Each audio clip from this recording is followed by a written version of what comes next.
ഈ കത്തീഡ്രലിന്റെ പണി പൂർത്തിയാകുന്നെന്ന് ലോകം അവസാനിക്കുമെന്നാണ് ഇവിടെയുള്ളവർ വിശ്വസിക്കുന്നത്. ഈ കത്തീഡ്രൽ ഡെവിളിന്റെ ഡിസൈൻ ഇൻസ്പയർഡ് ചെയ്ത് ഉണ്ടാക്കിയതാണെന്നും പറയപ്പെടുന്നു. 1200 ജർമ്മനിയിലെ കൊളോൺ എന്ന ടൗണിൽ ഈ കത്തീഡ്രലിന്റെ കൺസ്ട്രക്ഷൻ സ്റ്റാർട്ട് ചെയ്യാമെന്ന് തീരുമാനിച്ചു. എന്നാൽ ഇതിന്റെ ആർക്കിടെക്റ്റിന് എത്ര ആലോചിച്ചിട്ടും ഒരു നല്ല ഡിസൈൻ കിട്ടിയില്ല. ഇത് മനസ്സിലാക്കിയ ഡെവിൾ ഇയാളുടെ മുമ്പിൽ ഒരു മനുഷ്യനായി വന്ന് ഒരു ഡിസൈൻ കൊടുത്തു. പകരമായി ആർക്കിടെക്റ്റിന്റെയും ഫാമിലിയുടെയും ലൈഫ് തന്നെ തിരിച്ചു ചോദിച്ചു.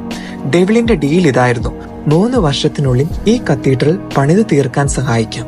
അതിന്റെ പിറ്റേ ദിവസം കോഴി കൂവുന്നതിന് മുമ്പ് ഇവരുടെ ലൈഫ് എടുക്കും. അങ്ങനെ കൺസ്ട്രക്ഷൻ സ്റ്റാർട്ട് ചെയ്തു. അതിവേഗം പണി തീരാറായി, 3 വർഷത്തിനുള്ളിൽ തന്നെ. അതോടെ ആർക്കിടെക്റ്റിന് ഭയങ്കരമായി വിഷമവും പേടിയും വന്നു. ആർക്കിടെക്റ്റിന്റെ ഭാര്യ ഇതറിഞ്ഞ് ഡെവിളിനെ ട്രിക്ക് ചെയ്യാനുള്ള ഒരു സൊല്യൂഷൻ ആലോചിച്ചു. അങ്ങനെ 3-ാം വർഷത്തെ അവസാന ദിവസം ഇന്ന് തീരാൻ പോകുവാണ്. ഇനി ഒരു കല്ലൂടെ വെച്ചാൽ കൺസ്ട്രക്ഷൻ കഴിയും.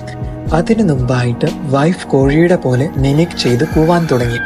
അത് കേട്ട് മറ്റു കോഴികളും നേരം വെളുത്തു എന്ന് വിചാരിച്ച് നിരത്തി കൂവാൻ തുടങ്ങി. അതിനുശേഷം അവസാനത്തെ കല്ല് വെച്ച് പണി പൂർത്തിയാക്കി. കോഴി കൂവുന്നതിന് മുമ്പ് പണി തീർന്നാൽ ജീവൻ എടുക്കുമെന്നായിരുന്നു ഡീൽ. അത് നടക്കാതെ വന്നതോടെ ഡീൽ ക്യാൻസലായി. ഇത് മനസ്സിലാക്കിയ ഡെവിൾ ദേഷ്യത്തിൽ കത്തീഡ്രലിന്റെ ഒരു വശം തകർത്തു കളഞ്ഞു. എന്നിട്ട് ഇങ്ങനെ ശപിച്ചു: കത്തീഡ്രലിന്റെ കൺസ്ട്രക്ഷൻ ഒരിക്കലും പൂർത്തിയാകില്ല. ഇനി എങ്ങാനും പൂർത്തിയായാൽ അന്ന് ലോകം അവസാനിക്കും. ഇന്ന് ചെന്നാൽ നമുക്ക് കത്തീഡ്രലിൽ സ്റ്റിൽ വർക്കുകൾ നടക്കുന്ന കാണാൻ പറ്റും.